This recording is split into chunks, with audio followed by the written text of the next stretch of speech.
It may seem standard practice to begin any Saga game review with a history lesson about how it's seen as a successor to Final Fantasy II and would borrow that naming convention for the Western releases of the Final Fantasy Legend games. There are more than a dozen entries in the series, but Romancing SaGa 2 Revenge of the Seven is all about looking forward. It epitomizes the heights of what can be achieved when remaking something old, and it absolutely soars with its unique gameplay, approachable systems, and countless surprises.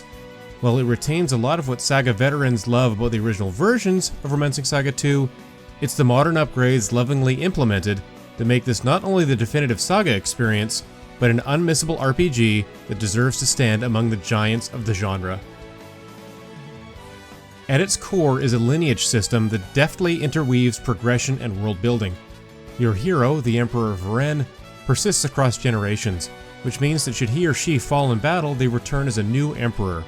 Or perhaps you accomplish a major victory against one of the titular 7, triggering a time skip of 48 or maybe even 86 years. The progress you've made comes with you, including sites and cities you've visited, stats you've gained, and equipment you've acquired. All of these stay with your kingdom. What follows is an engaging push and pull between wanting to see your Emperor and their retinue go as far as they can, and then perhaps unexpectedly having the reset button pushed, or pushing it yourself, and discovering the joys of new character classes or seeing how familiar places have changed in the intervening years. The world around you grows steadily as you complete quests and converse with your citizens. Spending a night in the inn or downing a pint at the pub can lead to conversations that populate new places to visit on the world map, and so begins a simple but satisfying loop of exploring the sites in one territory until you reach its boundaries and push into the next one.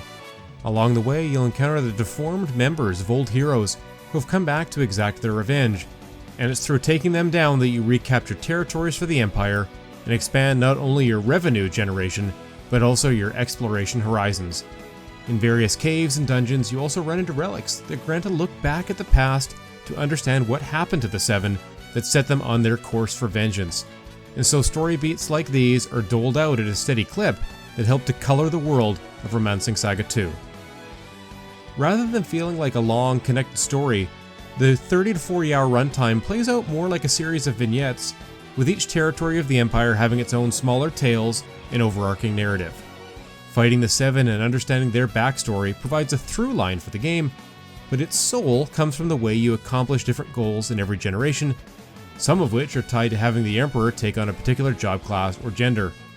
The world is filled with surprises and wonder, and there aren't countless hours of wandering in the middle, aimless or otherwise, that can sometimes bog down RPGs of this length. One of the shining, or perhaps glimmering stars of the show is the combat system, which feels refined compared to recent Saga games like Scarlet Grace, and a generational leap or two ahead of the original Romancing SaGa 2. After adding 4 comrades to join the Emperor in battle from over 30 job classes, you then slot them into a growing number of battle formations that bestow advantages and disadvantages to capitalize on based on your team comp. Throw a tank in front who will absorb most of the punishment, or perhaps opt for a formation that boosts your spell power and go mage, sage crazy.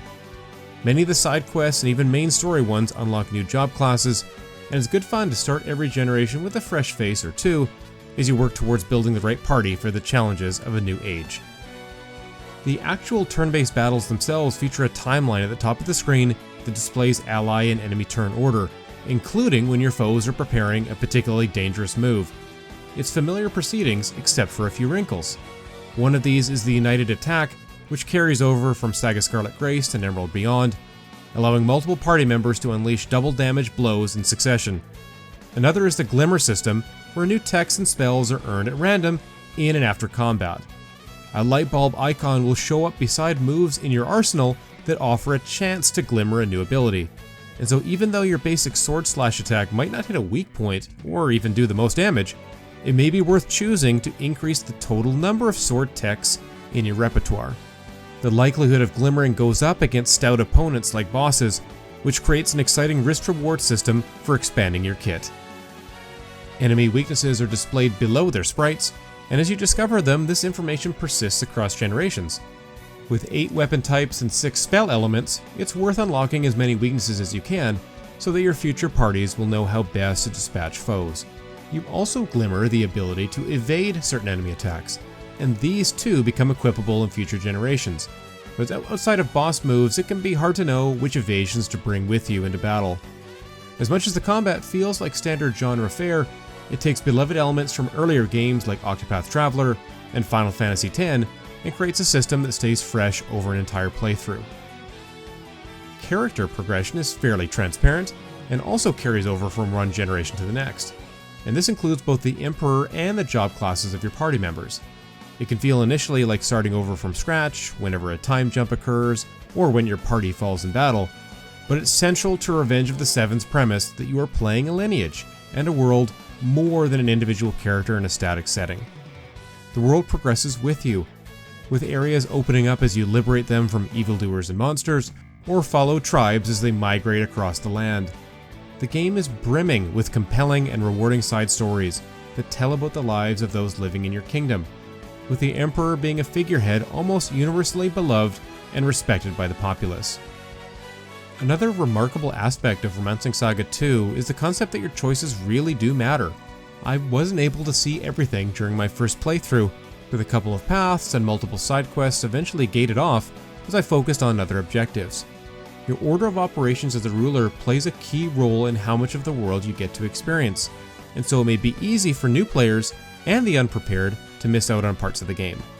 Rather than be disappointed by this, instead it kind of galvanizes my resolve to start another playthrough and try out different classes and strategies, working to see what I missed the first time around.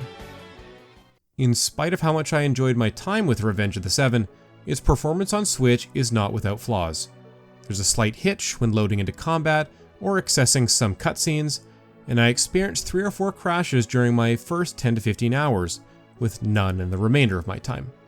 Fortunately, the autosave is quite regular, and no real progress was lost. The visual fidelity is quite decent in both docked and handheld, but there's texture pop-in, particularly with the clothing worn by the various characters. I experienced noticeable frame drops in one of the late game fights, but otherwise frame rate appeared to be fairly steady. If you're particularly attuned to performance issues, you may want to consider another platform. But for me, the overall quality of the game was able to win out over these nagging concerns. Romancing SaGa 2 Revenge of the Seven has become my favorite game of 2024, and it might be the best turn-based RPG on Switch. From the moment I played the demo at PAX West to when I rolled credits and immediately dove back in, I've been completely enamored with its non-linear trappings and its charming world building. The music and voice acting are also excellent, and even tracks that were repeated in many places continue to leave me humming long after the game was turned off. It's my sincere hope that the team that brought this remake to life will be given the reins to a Romancing SaGa 3 remake, and then new SaGa titles moving forward, because they hit a grand slam home run with this one. There's no doubt on my end, cold or otherwise, Revenge is a dish best served with romance. This video was made possible by our generous supporters on Patreon. Check out patreon.com/NWR for all the details.